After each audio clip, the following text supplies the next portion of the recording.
single item on the agenda, which is a discussion of Valley Metro settlement. The course of action that I would like to take is to let representatives of Valley Metro explain the recent settlement. Some of it obviously involves advice from legal counsel, and we can't break attorney-client privilege in that regard, but whatever can be said about it, we'd like to hear that, and we'll do so without comment or interruption by members of the council. Then after our friends from Valley Metro have had the chance to do their presentation, then I'll turn it to members of the council for questions or comments. So first, I guess to introduce this item, this special item, I'll ask Mario Paniagua, who's the Deputy City Manager in charge of transportation and interacts regularly with Valley Metro. Mario. Thank you, Mayor, members of the council. To my right is Interim Chief Executive Officer of Valley Metro, Scott Smith, and along with Scott is Mark Ogden, who is with Littler Middleton and was brought in to assist Valley Metro with expertise in employment law, and also Mike Manow, who is Valley Metro's legal counsel. And I will turn it over to Scott to give a brief overview of the settlement agreement and some background, and then we'll go from there. Thank you very much. Thank you, Mario. Mayor Stanton, members of the council, thank you so very much for this opportunity. Before I begin, I'd like to tell you that this was has certainly not been an easy time at Valley Metro over the past few months. And I want to tell you that this whole process was very difficult, was handled by our boards of directors, of which there are Councilmember Williams is the Phoenix representative, 2 boards, 16 members on the RPTA board, and 5 members on the Valley Metro Rail board. And they spent a great deal of time and a great deal of consternation knowing that this would be a very difficult decision that would probably be questioned and challenged. So to them, I tell you that going through this process was difficult.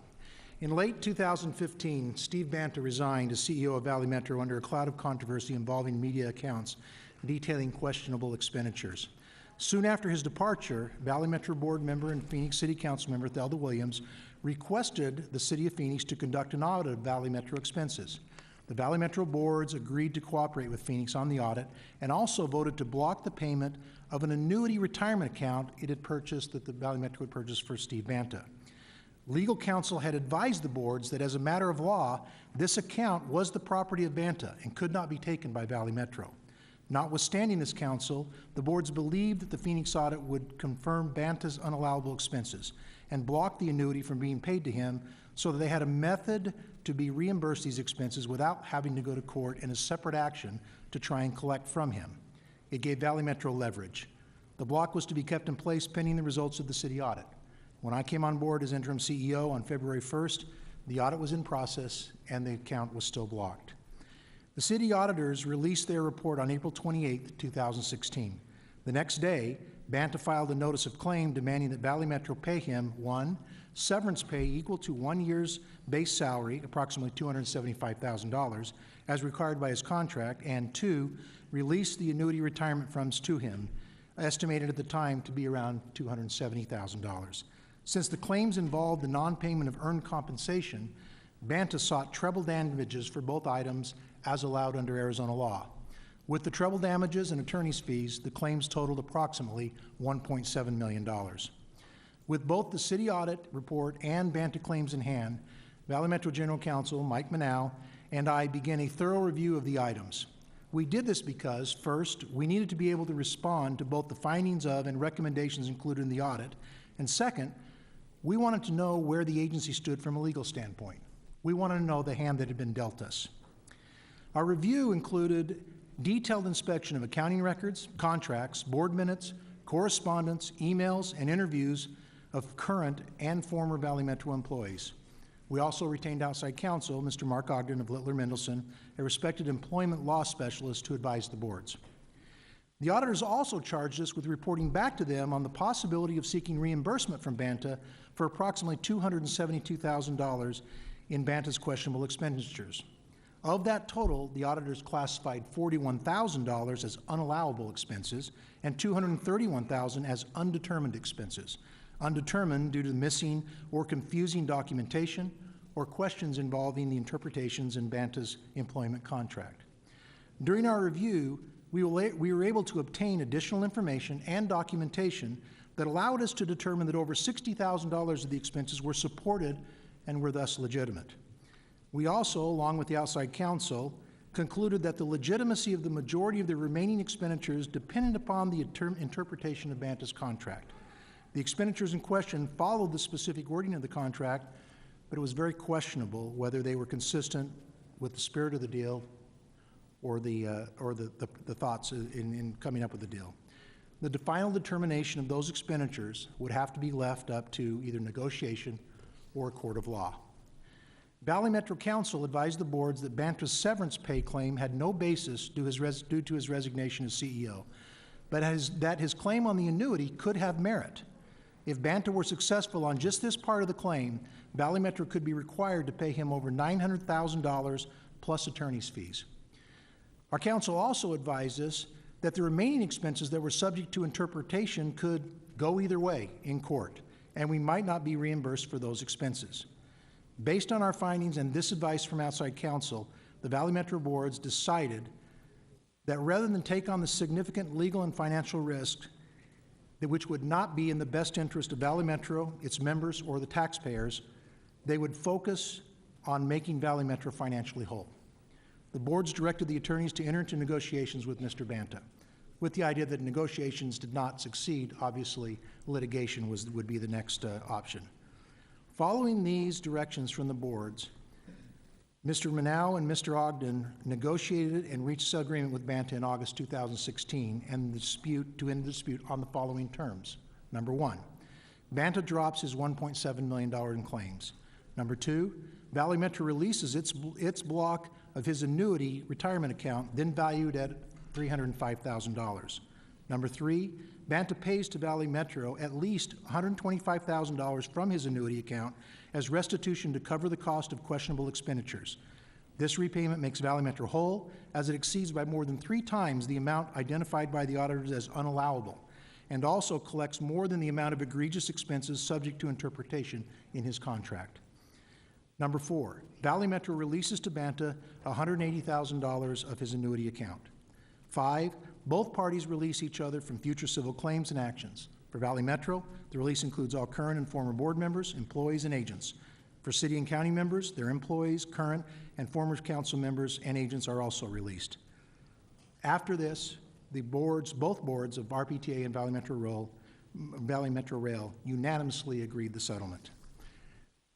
The agreement has been completed and signed by all parties and is now in force. This settlement ends what would have been a very costly and uncertain litigation and allows Valley Metro to move forward and refocus on providing high-quality, customer-centered public transit service to the residents of Maricopa County and the city of Phoenix. Thank you very much. Thank you very much. Is there additional presentation, Mario, from representatives of Valley Metro? Or is that the presentation of Valley Metro? Is that it? They're here to answer any questions as necessary, I assume? Yes, they are here to answer any additional questions that may come up during the discussion. Excellent. Thank you for that presentation, then. I'll turn it over to Councilman Williams. Thank you, Mayor. I will tell you, serving on this committee has been an adventure.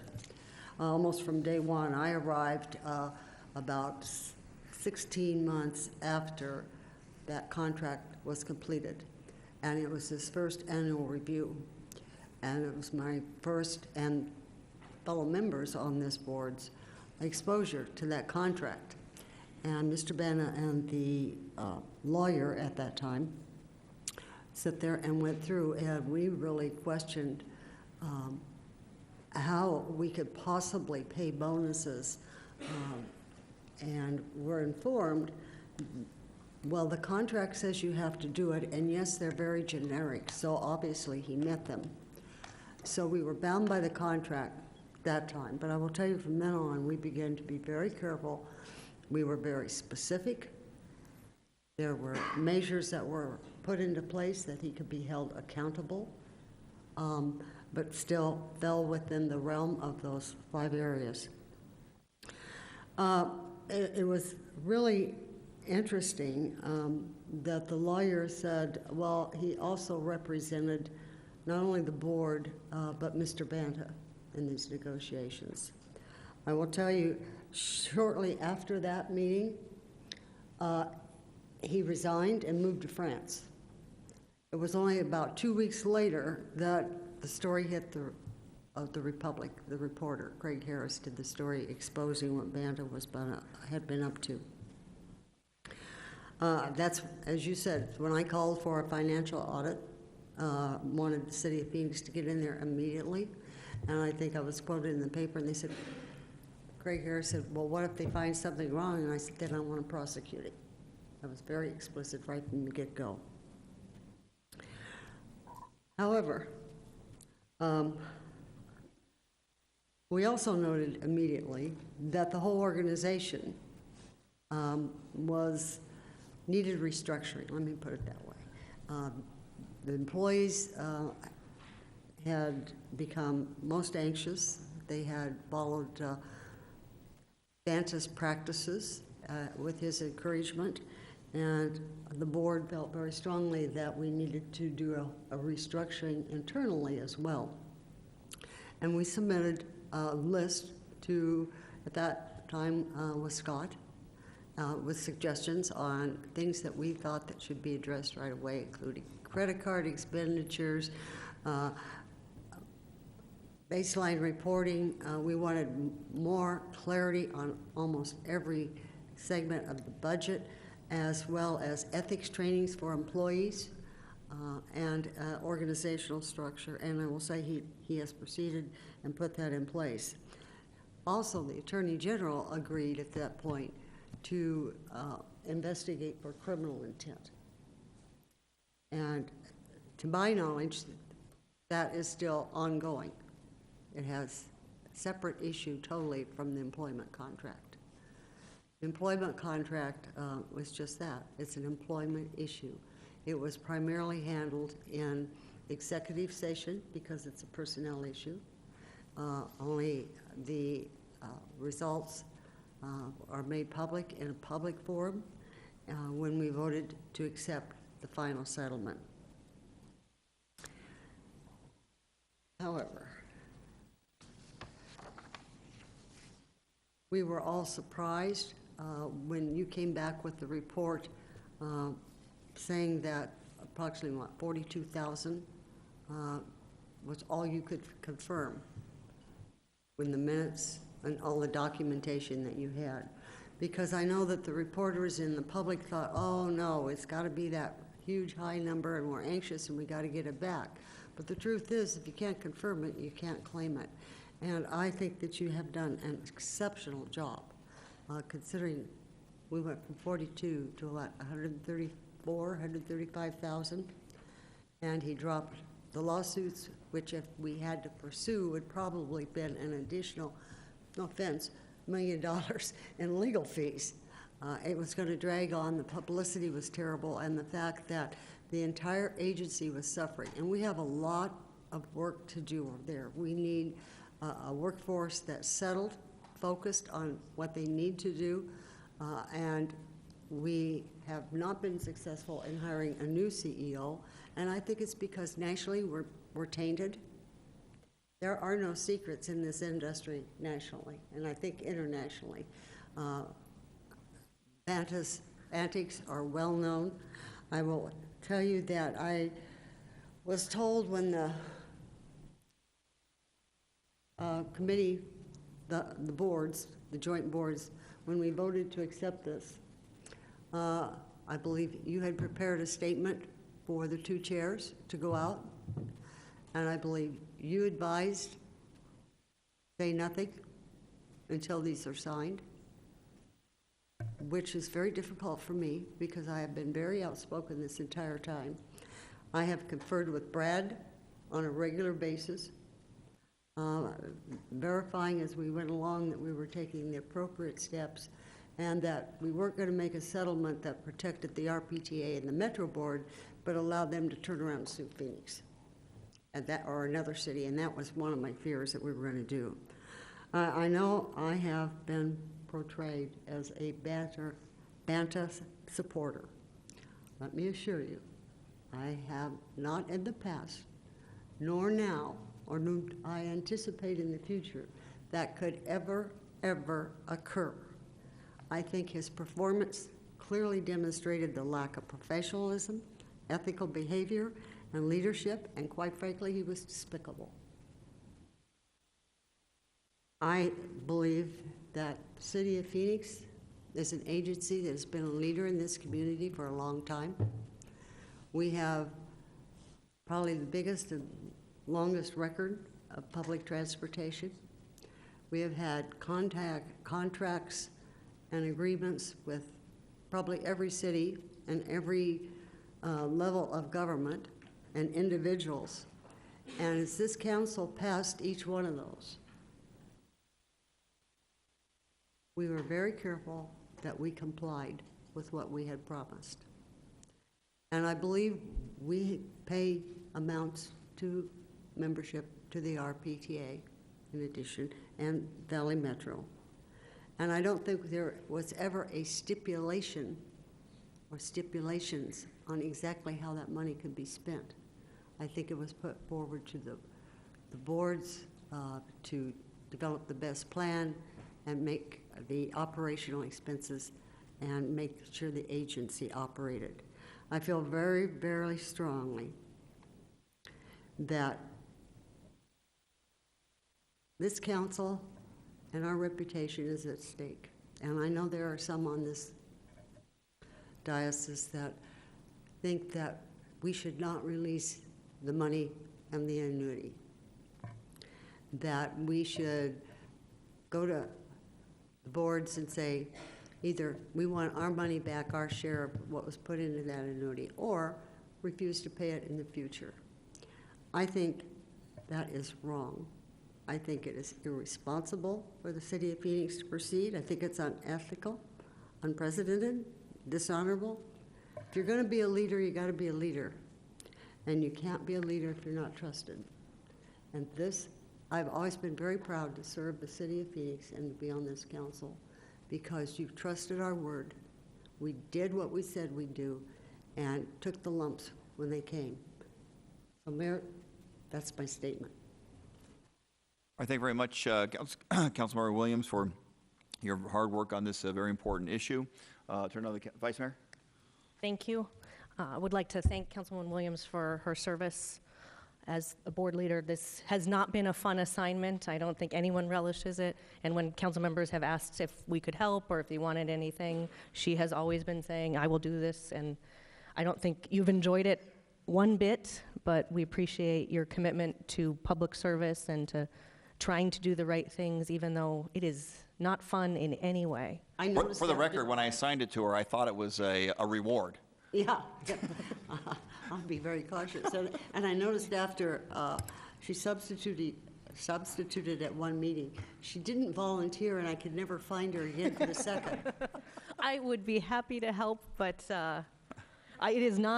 this is not a tough, I know you have not relished it, and you appreciate you've been willing to step up, because this is not, no one runs for office to deal with dishonorable employees, and it's part of the job. And so I thank you for being willing to do it, because it's an important part of the job and we need to get through this. The services that Valley Metro provides are enormously important to our community, to our economy, particularly to our most vulnerable residents, and it's key that we get this right, but that doesn't mean it's easy.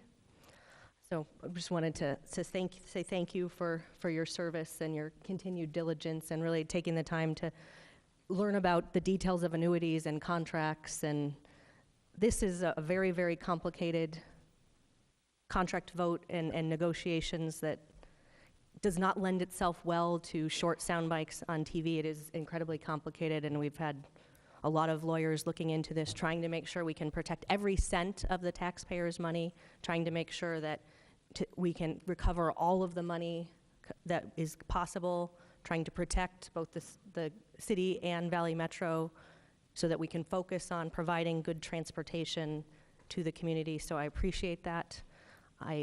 We as a city council have had probably 30 council meetings since this first came to light, and we are only now looking at this after the contract has been signed.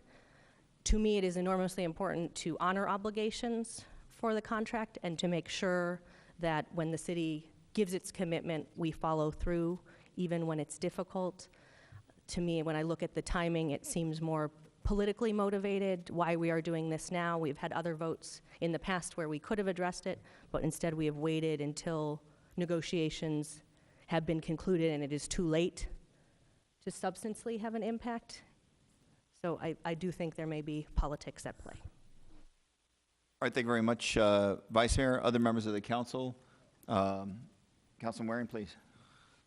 It's been an embarrassing episode. It's another thing you can add on the checks in the dumpster, the mishandling of the FAA situation, and so forth on the part of the city of Phoenix. I've voted against our MAG dues every year I've been on this council because I really didn't know what they were doing with that money over there. Why are we just sending them tens of thousands of dollars every year? I don't know. I didn't sign this contract. That was another member of this body, not me. So, you know, we've had enough issues with contracts around here, and it's led to embarrassment time and again. We always say we'll do better, but we don't. So I understand people think politics are at play, but this isn't something that I'm just bringing up now. This has been a repeated pattern. It's extremely frustrating. I don't know who wrote this contract, and I have some specific questions. I guess it's the guy in France. I don't know. That's just, it sounds silly when you just say it out loud like that. So I guess I could say, pish posh, my hands are clean. I didn't sign this contract. I don't vote for their dues. I don't agree with a lot of the things that they do, and I'm done. But taxpayers don't see it that way. They're upset. I don't blame them.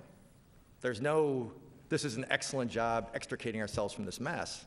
This isn't an extra, the mess never should have happened in the first place. So I guess my first question, and that really isn't obviously directed at any of you guys. You weren't there when this all took place.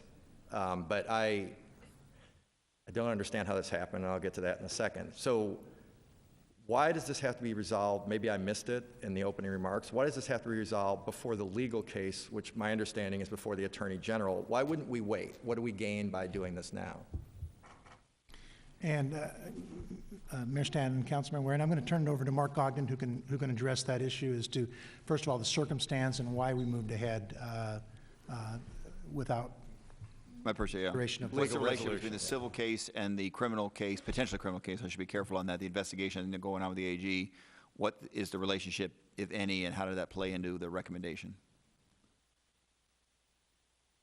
Okay, get the mic on. Thanks. Mayor Stanton and Council, I would like to say that I agree with everything that Mr. Smith said, and I want to clarify that the annuity actually belongs to Mr. Banta, and Valley Metro has no claim to it. And the likelihood that Valley Metro would have been subject to treble damages for continuing to block his access to it is directly proportional to the length of time that they have done it. So the longer that it was blocked, the more likely that this would have resulted in treble damages for Valley Metro. I know Mr. Banta's lawyer quite well, and we have been negotiating this for the last 6 months, starting with a $1.7 million demand. I have been speaking with him almost every day, certainly almost every week. And when we reached the point where Mr. Banta was willing to pay Valley Metro $125,000, I recommended it to Mr. Smith and to Mr. Manow and to both boards in executive session. I recommended, Valley Metro has been more than made whole. The $1.7 million claim and the threat of litigation, sort of the sword of Damocles that has been held over the head of both boards for all this time, is going to evaporate. And not only that, he is going to be paying, Valley Metro is paying absolutely nothing to Mr. Banta. On the contrary, he is paying $125,000 to Valley Metro. Litigation of this case would have probably consumed 18 to 24 months. I don't know what the fees would have been, but they would have, if we would have gone to trial, I would estimate probably in excess of $500,000. And the likelihood of loss, if we lost on any part of this case, because it's a breach of contract action, we would have been subject to attorney's fees to Mr. Banta's lawyer as well. So Valley Metro has been more than made whole. All of the parties to this action have been released, and when we reached this result about 2 weeks ago, I recommended, as I said, to both boards and to Mr. Smith and to Mr. Manow that we resolve this case. It really has no, whatever the Attorney General is doing is taking place in secret, and that's the way those proceedings typically proceed. We have not had any communication with their office, and whatever they're doing had no involvement in our decision to resolve this matter in this way in the last 2 weeks. And we're not even sure the Attorney General will ever do anything. There's no guarantees of that. And so once again, as the clock is ticking with this annuity, with each day where we are placing a hold on that, the likelihood of having damages in addition to the annuity itself increased. And that's why when Mr. Ogden came to us and recommended that we take this in the best interest of Valley Metro, we did. Depending on what the Attorney General does, it may impact Mr. Banta's eligibility for a state pension, but it would not affect his eligibility for the annuity. Is that accurate? I think that is accurate. And right now, he hasn't even been charged, much less convicted of anything. And what's going to happen in the future, we're not certain, but nevertheless, Valley Metro has been holding this annuity for the last 9 months, and we have a claim to an offset, and that's what we've been negotiating this whole time. Councilman Warren? Yes, thank you. So in this contract, Brad, we talked about this earlier, and perhaps you got a chance to talk with your, I guess, colleagues or counterparts sitting across the table, so I'm not sure totally who to direct this to. So Ed Zerker's contract, it has a moral turpitude clause. I think you said that if he, I guess I'll just phrase it this way, in a way that maybe a non-lawyer like me might say it. So if he murdered somebody, he still gets his annuity? Are you talking now about Mr. Zerker Well, I or mean, about Mr. Banta? Let's stick with Zerker. What could we do? I'll use Ed because I know he's probably got a sense of humor. He's probably watching this and it's like, oh, good Lord. But There is a good conduct clause in his Yeah. contract. And so long story short is if he violates a good conduct clause, then the council would have both cause to terminate him and they could also terminate him for reasons other than cause in addition. and his benefits and everything. Some of his benefits would be vested. So for example, his COPERS benefits, his pension benefits are vested. However, there's a state law that impacts that if he committed a crime of moral turpitude. That's a separate issue. But whatever termination compensation he might be entitled to, if he breached the good conduct clause, that would compromise his ability then to get that money. And apparently, I've read the contract with Banta. It did I not know. include that provision. All right, or so that's pretty anything standard comparable to that. language, correct? I think for football coaches and lots of different people, it's like, hey, you know what? If you screw up too badly, we're not going to pay you. They didn't put that in there? How is that even possible? For lots of executives in the private sector, in the public sector, for high visibility positions like Mr. Zerker's, those are very standard clauses. I think in this case, Councilwoman Williams pointed out that the attorney was inherently in a conflicted position because he represented, ostensibly he said he represented Banta, but his really duty of loyalty was to the agency, not to Mr. Banta. And of course, Banta was going to be his supervisor when he came on, so the attorney, the former general counsel, was in a very difficult position. And amazingly, I think Phoenix, check me if I'm wrong, it was before your time, it was before Ed's time. Right. But during the time of David Cavazos and your predecessor, Phoenix had exactly the same situation. I think that's true. And then this last time, we went outside, right? Someone to write the actual contract, because otherwise you're writing your immediate supervisors, the one person on earth who can fire you, you're writing their contract. Right? That's a position of inherent conflict. And a So lawyer Phoenix should- can't be really too judgy because they were doing the same stupid, foolish, ridiculous thing a couple years ago. I'm sorry, I didn't get who was doing the same thing? Phoenix was doing it with Cavazos and your predecessor. Well, I'm not blaming either of them, but Obviously, I wasn't here, and I didn't review the contract, so I can't vouch for that, but I've heard that was the case. amazing. And then we're surprised that things like the moral turpitude clause get left out. Again, not blaming the folks in front of me. It's the politicians that oversee this that share the blame, that own the blame. You talked about the pension. And that stems, I believe, from, I think his name was Griffith, who was a Pinal County supervisor. We talked about this earlier. Griffiths, I think was his name. Griffiths. Yeah. He went to prison. I believe that's all been adjudicated and so forth. I think I'm He safe in did. saying that. He does not get his pension now, right? That's my understanding, but I haven't probed the depths of that case. I don't know, I'm not familiar with it because I wasn't down there. But you did mention the pension. It sounded like being different than the annuity. That's true. The annuity is based on a contractual right, and the contractual right is separate and apart from the pension rights, which are created by the pension plan, which is subject to state statute and regulation from that. So I can't say, I can't comment on what the pension rights would be under the state statute, but I can tell you that I believe Mr. Ogden is correct that the contractual rights that Mr. Banta had in the annuity seem to be pretty clear in his employment contract. Amazing. So the guy who worked for him wrote it so ironclad, we can't get out from under. That's interesting. Well, of course, it was binding on Valley Metro. And then he moved to France. Yes, Valley Metro, not you, Valley Metro. So how long, so he didn't work there that long. What, like 6 years, I think, 2009 maybe, or 2010? I think these guys could say better than I could, Councilman Lamb.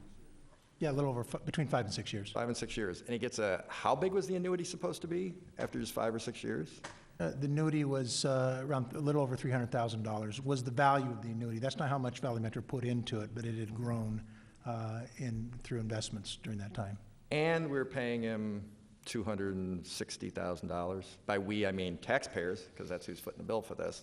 That's right? About somewhere in the 200s? As a set base salary? At base salary. $270,000 a year. So I met Mr. Banta. What were you guys looking at that I didn't see? I'm sorry, you guys weren't there, but, okay. So how long, so after only 5 or 6 years, the annuity was over $300,000? So he could have walked away at any time and received just a dump truck full of cash. Again, it's kind of shocking.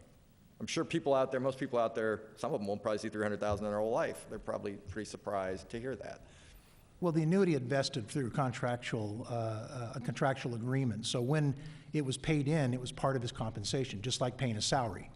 There is no clawback in his salary. The difference is that the annuity was paid and put into an investment instrument as opposed to putting into his checking account. And so, but it's considered to be basically the same thing. So when we say his base salary was $260, his base salary was really $260 plus whatever the contribution to his annuity, which vested at that time and became his money at that time was made. So over 5 years, there was a little over about $270,000 put in. So maybe, however that plays out, almost $45,000 to $50,000 a year, which was also included as part of his compensation. Again, it's amazing. I mean, he's head of a government agency. He's not the backup shortstop for the Diamondbacks or something. We're just paying him that way. He has a better fielding percentage than this D-backs guy does, though. You may be right about that. So I know the legal bill's onerous and some, I guess I would say this. I think, Sal obviously called this meeting as well as Michael. They may have their own views about this. But at some point, you got to make a stand. At some point, you got to say, you know what? I know there might be legal bills. We had that issue this spring with City Prayer. Some things are worth fighting over. I wouldn't want to waste money either. A few people have emailed me and said, don't waste any money on this, and so forth. But you could drag this out for a while and make him think about whether he's going to get this money or not. And you know what? We're setting a precedent. Maybe the contracts will be better in the future, as is alluded to in one of the opening statements. Yeah, maybe it will be. Maybe we'll stop throwing checks in the dumpster. Maybe we'll do a lot of things. I hope that happens. It doesn't seem to be the trend. The trend has not been our friend, particularly the last couple of years. So I guess with no guarantees, that's, I don't know. I think I'd rather see us fight it out, frankly, rather than just capitulate to a guy who did not, people talked about dishonorable. It sounds like everybody's in agreement here. I don't think anybody's saying he really held up his end of the bargain. He was fired in disgrace. I wouldn't use that word loosely, and kind of got what he deserved, and he's being rewarded handsomely on the taxpayer dime. That is more than a little discouraging. He resigned, right? That's an important distinction. Right. He resigned. That put Resigned, I apologize. Because he resigned, it put Valley Metro in a much stronger legal position through his negotiations. If he had been terminated, it would have been a much different situation. He resigned So make it before he clear. was forced to. Thank you for correcting. Resigned. You're right. Thank you. I apologize. I don't know. So we got to be careful of using words like I forget, was exemplary or excellent or something. There's no good that comes out of any of this, making whole and so forth. Public confidence has been, we're still talking about it. Has it been a year already? I mean, we're still talking about it a long time after the fact. So we're talking about how it's hard to hire a replacement. It's been a national embarrassment. It's widely known throughout the industry. I don't know. I don't know. I'm glad I didn't sign it. I guess that's all I can say. But that is small comfort. And I still get the emails that have blame assessment attached to me, and that's very frustrating. But I knew 5 years ago I had really no control over this organization, that nobody was asking for my input, nobody was going to put me on the MAG board. So, you know, I guess we just have to own it. But it is extremely frustrating. And my final comment about getting the money back. So the last 5 years, I voted against the dues. What happens if we refuse to pay our dues next year? They're going to kick us out because it's Phoenix. So, and I think the dues, one of the years I've got the votes sitting here, I think it was $83,000. Let's say we only pay 17 grand.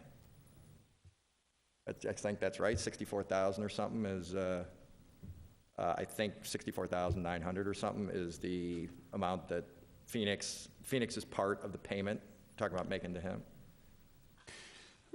Councilman So Waring. the question is, and if a member of this council were to support a lower dues than would be requested in normal circumstances, anybody venture to say what would happen? Mario?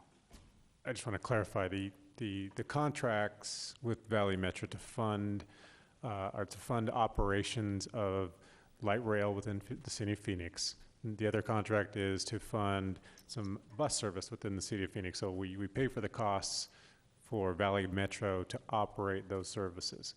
And then the second part of the question was the amount, the portion that would be Phoenix's proportion of the $180,000 that went back to him would be, we calculated at $64,800. So if the dues were, you know, 82,000 or something, we could pay 18. Because I heard, you know, Brad, you and I talked earlier that a new, I think it was, you said agreement would have to be negotiated. But we are more in a position of strength there. Aren't we a disproportionate amount of MAG's budget comes from Phoenix taxpayers? And I think I want to make sure it's clear. MAG is Maricopa Association of Governments. We're talking about Valley Metro, which is the combined boards of Valley Metro Rail plus RPTA. It's a different organization than MAG. I want to make sure it's clear in case Dennis Smith is watching. Oh, sorry. There's But a if we difference, didn't- if there's we a didn't pay- difference in if we the didn't pay the services that are provided too. Valley Metro is basically a service provider to the city of Phoenix. We provide, as Mario said, light rail operations. We also provide planning services, and we manage, working with the city of Phoenix staff, the construction projects like the Northwest Extension, the main, the South Central Extension that's coming up, bus service. We coordinate all those. So we're basically a service provider where the costs that are billed to the city of Phoenix are to cover the cost of providing those services. All right. And on the rail side, it should be noted, you know, years ago when the citizens of Phoenix voted to create a funding source for rail, knowing that it was likely going to be a multi-jurisdiction project, we had to create a governance structure after significant discussion, negotiations against the other kind of cities that were early in, Tempe, Mesa, and Glendale were the earliest cities. We had to try to come up with a fair governance structure. Jack Tevlin put in a long time to kind of figure out a system that worked for everyone. The system was decided that we would have a multi-jurisdictional organization. Phoenix would have a 50% vote, so that way Phoenix could veto any project, but we couldn't get it done without a second city. It was trying to balance everyone's interest, but as a result, that's the creature of Valley Metro Rail. RPTA already existed because that was the bus service for the region.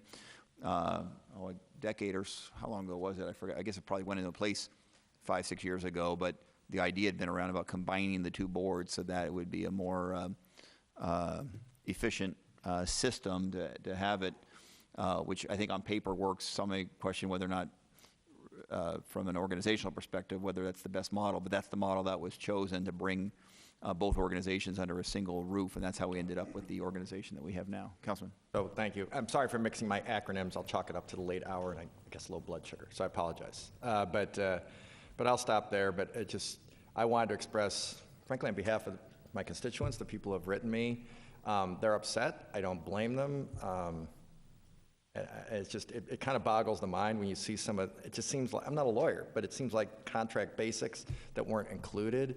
Having the subordinate write the contract for his superior officer, if you will, is sort of, but then I've seen the same thing here in Phoenix, so I guess I shouldn't be that surprised.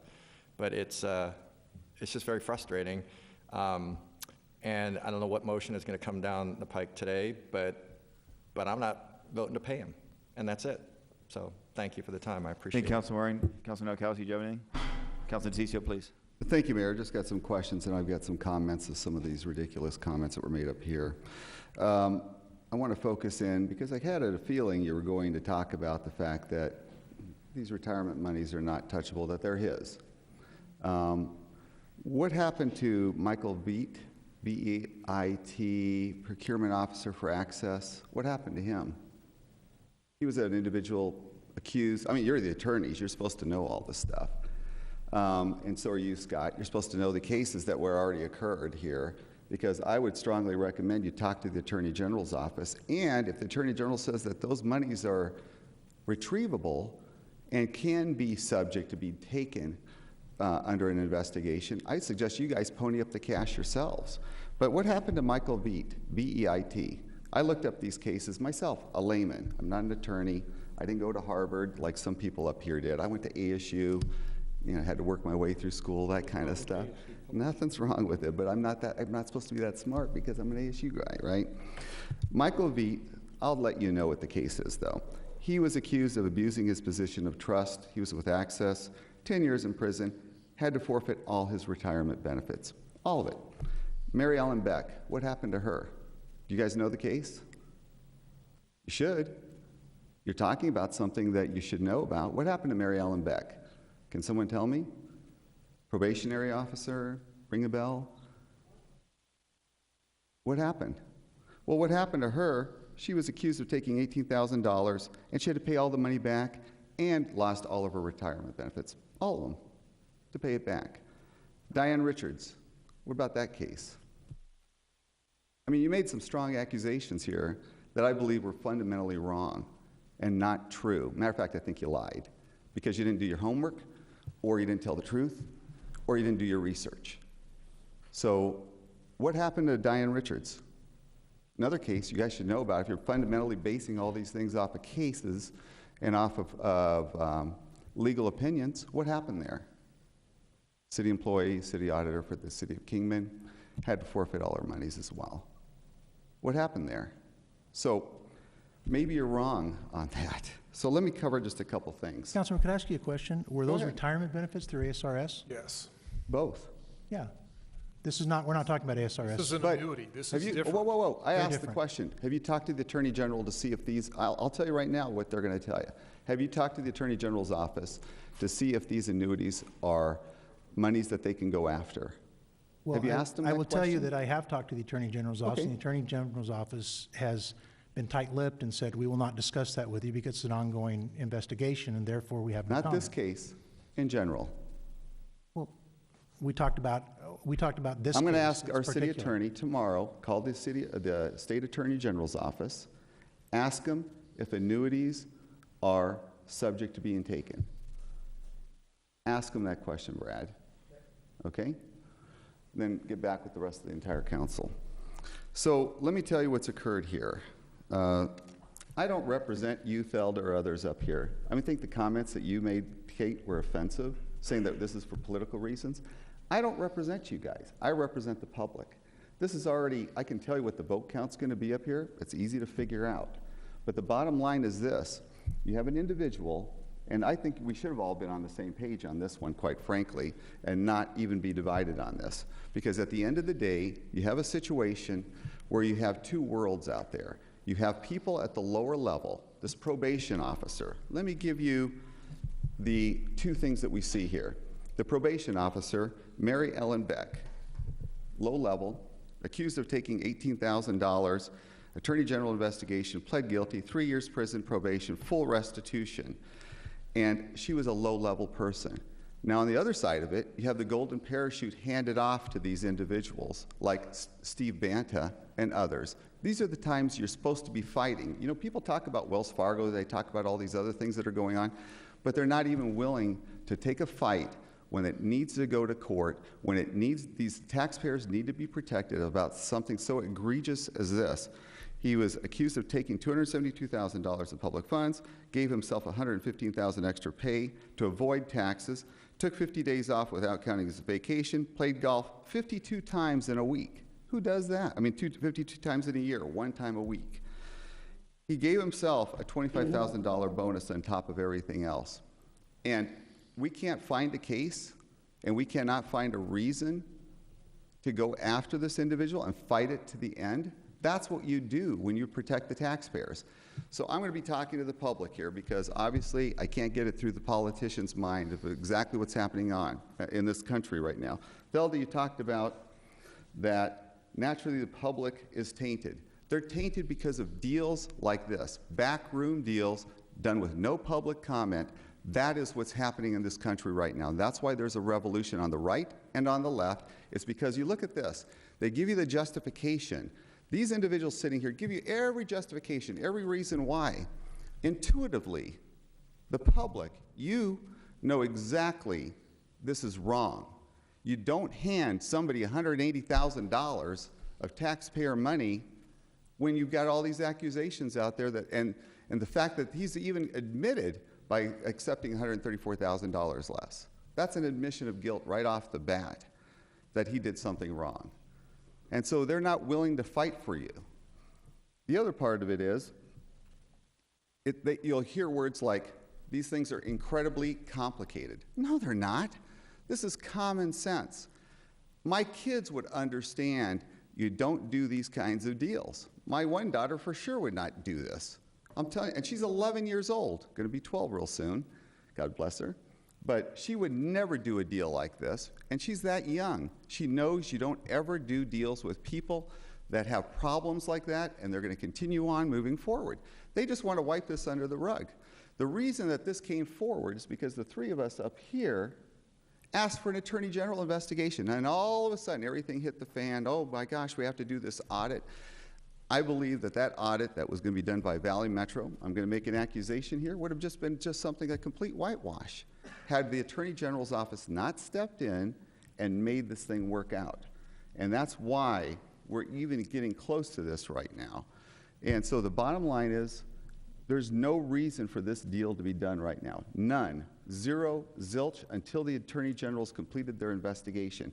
When the Attorney General's completed their investigation, that's when this happened. The reason I'm passionate, the same reason I was passionate before, Thelda. And I'm just as passionate as you are because you're distorting the facts. You know what? And I'm Councilman sorry, Cicio, then Councilman Williams have a chance to respond. Sorry, Councilman, what? please. You are distorting facts. I mean, we've already said that it could not be proven. We went through minutes that the numbers you are quoting are inaccurate. And you are saying that we should have been able to do this great contract. Well, this was all done before us. All we're trying to do is straighten up the mess, save as much money for the taxpayers as we possibly can, and hope that the AGs goes forth, and if they find something, they prosecute him to the end of the earth. If his pension's not eligible and we can take it, go for it. You can't All give right, them That's not what Councilman you're Williams. saying. You cannot give. Councilman Williams, did you finish your point? Then I want to make sure sorry. Councilman Cicio has a chance to Okay. respond, just so we can keep I order. Councilman appreciate this. Williams? No, go ahead. Let it Councilman go. DeCiccio, The go ahead. accusations early on, no one ever pointed a finger at you. No one ever pointed a finger at you, Kate. The bottom line is that the words you're using here are inappropriate and they're wrong. There are individuals like me out there that really feel that this country, the state, the city is doing the wrong things on things like this. This is a no-brainer, a no-brainer. This is the one that you fight for. If you can't go after the people at the top and go after the people at the bottom, what is that message that's being put out there? You have these individuals, probationary, clerks, auditors. Those individuals, they're going to jail. They have to give up all their monies. You have lawyers out here that should know what the heck they're doing. They can't even understand the 3 cases that were settled here. 3, they didn't even know that. They didn't even know it. They should know that. That's their job, to know this stuff. They don't even know that. And you're taking advice from them? What is Well- that all about? All right, Councilman You know, DeCiccio, I- to finish your I point. Councilman reckon- Williams, if you want to respond to the Councilman DeCiccio's, I don't claim to be as smart as you are, Sal, I'm not about saying I'm everything, smart. because you seem I'm to know not. it all. But I will tell you Cautious. the fact that Yeah. I am very concerned that I'm not wasting taxpayers' money. I'm trying to make the best of a very, very bad situation, to take an organization forward, to protect the city of Phoenix as well as the other entities that are all involved in this. When 4 lawyers tell you that's the best we can do, you're going to get sued. If we lose, this is what it's going to cost. We recommend you do not do that, that we can get a settlement out of him and get paid for more than what we can prove he owes us. I think that's the wise route to You're take. negotiating with taxpayers' monies that they're No. owed. Yeah, you're creating a settlement with taxpayer not monies that are spending owed to money them. unwisely. Every penny needs to be paid back to the taxpayer, every penny, And, not and I 5 agree with cents. that. If you can legitimately Then you go to pursue court. that Go to court. and spend another $1 Make million it work. when they all right, recommend that Councilman we Williams can lose. respond, then I'll go back to you, Councilman DeCiccio. Councilman Williams, do you have a chance to respond? I'm Okay. not going to not take the advice of lawyers, 3 different lawyers, possibly 4, that said it's very slim that we can win this. And if we don't win it, this is approximately what it's going to cost. And they're talking hundreds of thousands of dollars. Why would we take that risk and prolong the agony when we have an organization that needs to get forward-thinking, get a CEO on board? It has a lot of projects to do. And it's been extremely difficult for them to go forward with the employees. The employees are suffering from this. They're good employees. They're smart. They want to do the right job. But you know what? When you have your top bosses do what was Banta did, you don't know what to do. You don't know if you're in good shape or you're the next one that's going to get the hatchet job. Who's going to point the finger at you? Did you know or didn't you know? So, And I'll finish Councilman with Williams this, serves, Mayor. let me just try to interject momentarily here. So Councilman Williams serves as, at my request, a representative of the city on the Valley Metro Board. They're a separate legal entity from the city of Phoenix. On the advice of council that's represented here, they made this agreement. Obviously, we have some folks that may disagree with that, and you're making your points that you would. Obviously, many of us on this council were accused of some of the same things with regard to Mr. Cavasso's contract a few years ago. Many people admit they made a mistake and would do it over again. And in fact, we did do it over again when we renegotiated the contract with Mr. Zerker, where we learned lessons from the previous contract that 8 of us on this council supported for Mr. Cavassos, that there was a lot of unhappiness in the community, that it was too generous from a perspective of pension, et cetera. We learned that lesson. This contract was signed in 2012. It was basically a repeat of the previous contract been signed back in, I think, 2009, 10, whenever Mr. Banta first came. Obviously, the lesson's been learned that we do it very differently moving forward, just like this body did with regard to learning the lesson from the contract that was signed with Mr. Cavassos. I think we hear that message. The question is really what, Yeah, you can't compare Cavassos to this one at all. I read that contract. I think we all did. I think everybody knew it was in there. So there weren't any lessons to be learned in that if everyone did their job and read that thing.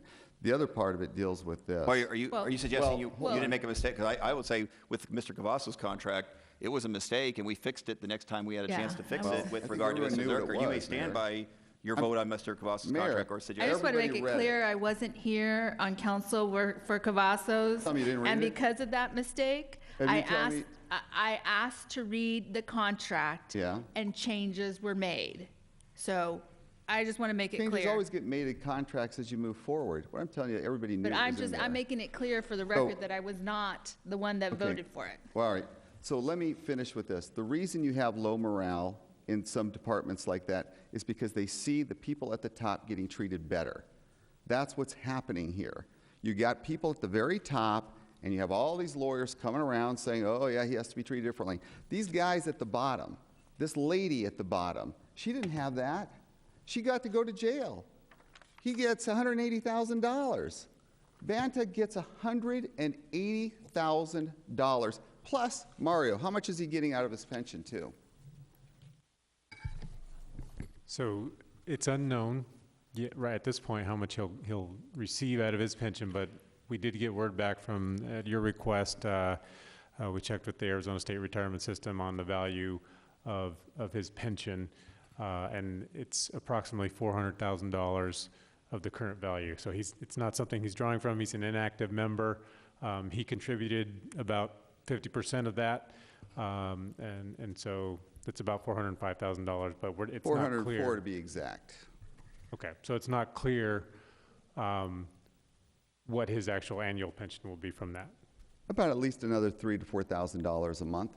So on top of all that, we're giving this, the city is going to be complicit in this. Everyone's going to own this if you end up voting for it. I'm going to put a motion on the table when I'm done with this.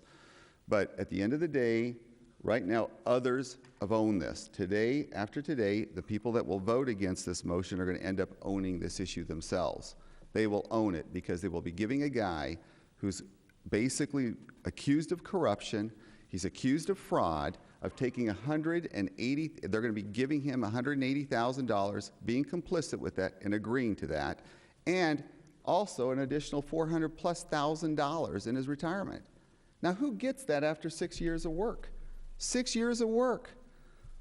That's how much money. That's why the system is messed up. That's why the public is so angry. When they see this $400,000 figure that he's already got in his retirement and this $180,000 on top of that, after 6 years of work, and he's accused of fraud, and he's going to be able to walk away with this stuff, that's insanity.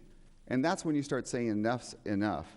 So I'm going to put a motion on the table. I know it's not going to get much further traction because I can hear what's happening in the debate here, but I'm going to make a move to reduce $64,800 from the next Valley Metro contract to reflect the share of funds that will be given to Steve Banta from the city of Phoenix. This is also to be reflected in a line item in the next contract to be reflected, to reflect the reduction. So in the very next contract, so we don't break the contract right now because I've been told that that's a contractual issue, got it. So in the very next contract moving forward with the city of Phoenix, with Valley Metro, we reduce it by $64,800 and that there'll be a line item in there showing specifically that that's paid back. If you guys want to vote for it, my conscience is clear. I'm going to keep doing this stuff. Remember that. I am not going to give this up. I'm going to keep pushing these. I think it's corrupt. I really do. You don't hand this kind of money to somebody has got that many problems, that did that many things wrong. It's corrupt, period. Thank you, Mayor. I got a motion on the table if anyone would like to second. All right, thank you very much. Mr. Holmes, is that a proper motion?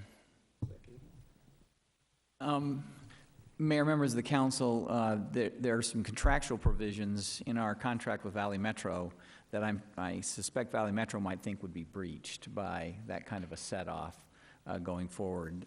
So, I mean, I can't speak for Valley Metro, but we have a master agreement with them and then a yearly funding agreement. I think as Councilman DeCiccio says, he doesn't want to create a problem with the current funding agreement, so he wanted to do it for next year. And the question then would be whether or not that would be consistent with the master agreement. The master agreement doesn't explicitly authorize that, but it doesn't prohibit that. I don't know what Valley Metro's position would be, but so it's not a procedurally improper motion. Okay, my question or my thought, I'm going to probably guess what Valley Metro's position would be. My question is really the timeliness of it. We're going to have a proposal before this council, I assume before the next fiscal year, relative to the Valley Metro contract of a request, and that would be the appropriate time to vote on the amount that we're going to pay Valley Metro. I don't think now would be the appropriate time for us to vote on the Valley Metro contract. Mayor, I'd like to second that motion. I appreciate that. So, Mayor, members of the council, the question is whether or not you can bind a future council by this kind of a proposal today. And that's a legal question that's fairly complicated, but substantively, and so although I've looked at it, I don't have a final opinion on whether or not it's inappropriate, but it looks to me like that the rule against binding a future council applies to a much longer period of time in a different kind of set of circumstances. So the issue here then is whether or not it's consistent with the current agreements, and it's probably, that's an issue that it doesn't, the agreements don't speak Mayor, I to. have a Mayor, future council can change it then. Let them change it. Right now, this moves it forward. Mario, when do we vote on the Valley Metro contract? Typically? Approximately the end of this fiscal year, so I would say in the May or June timeframe. Okay, so the question for this council is whether we want to vote on this now or have the decision about whether we would subtract any monies from Valley Metro at the time that the contract would normally come before us. We may have the benefit of some additional information from the Attorney General's office at that time. That would be in the form of a continuance until that meeting. This is not a continuance, Mayor. I'm sorry. That's a nice way of saying that we want to push this off. I'm saying we make a statement now, and if a future council wants to change it, let them change it. I appreciate your statement, That's Councilman. just more Councilman Williams? political talk. Yeah, I'm hard to believe, but I agree with Sal's statement he just made. I think it needs to be decided now. I don't support it. I have a very clear conscience on how this was handled, and all the members of the Metro Board and the RPTA put their heart and souls into trying to make the right decisions. Staff worked long hours, supported us. We hired the legal fees. I listened to advice. I think we made a wise decision. We saved taxpayers' money, and I have no qualms about this decision, and I hope that if the AG finds criminal activity, he gets to go visit one of our state facilities for a long time, and he loses his pension if it's appropriate. So I would call for the question. All right, we have a call for the, I do have a card here from a member of the public. Is Ms. Rogers still here? She's not here. So the motion has been called for the question on Councilman DeCicco's motion. Is there a second on the call for the question? Second? All in favor, say aye. Aye. Any opposed? People want to vote and go home. All right. So we'll do a roll call vote then on Councilman DeCicco's motion, although we lost our clerk. So Milton, you're up.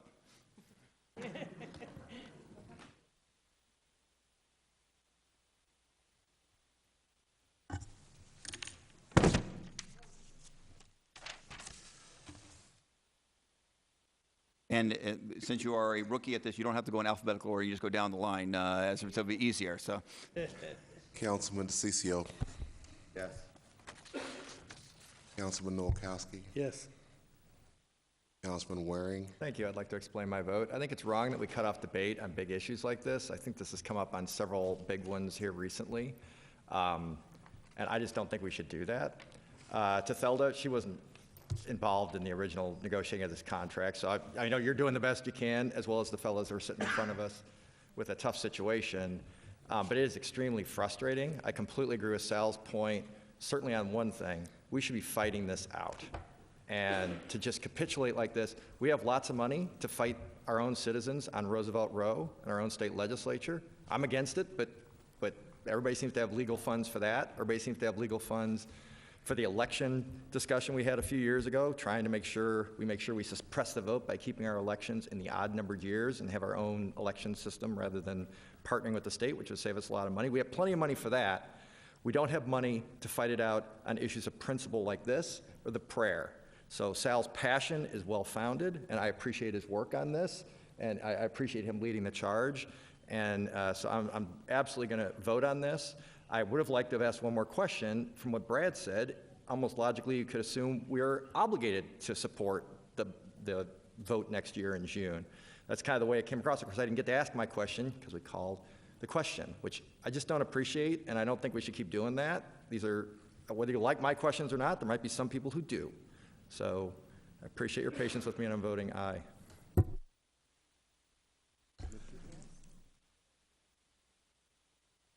I took the aye as a yes. Vice Mayor Gallego. No. Councilmember Stark. No. Councilmember Williams. Yes. Councilmember Pastor. Waiting for the question, aren't we? No, the call for the question was a procedural vote. That already occurred. This is the Oh, substantive well, then in question. that case, I would need to change my vote. Absolutely. Oh, boy. Woo, that was close. Thank you, guys. It's late, another pizza It's like, oh, I haven't Williams? been back there. Absolutely not. Voted no. All right. No. Councilmember Pastor, No. Councilmember Valenzuela, No. Mayor Stanton. No, so by a vote of 6-3, the motion fails. That is the only item on this special meeting of the City Council, so the meeting is adjourned.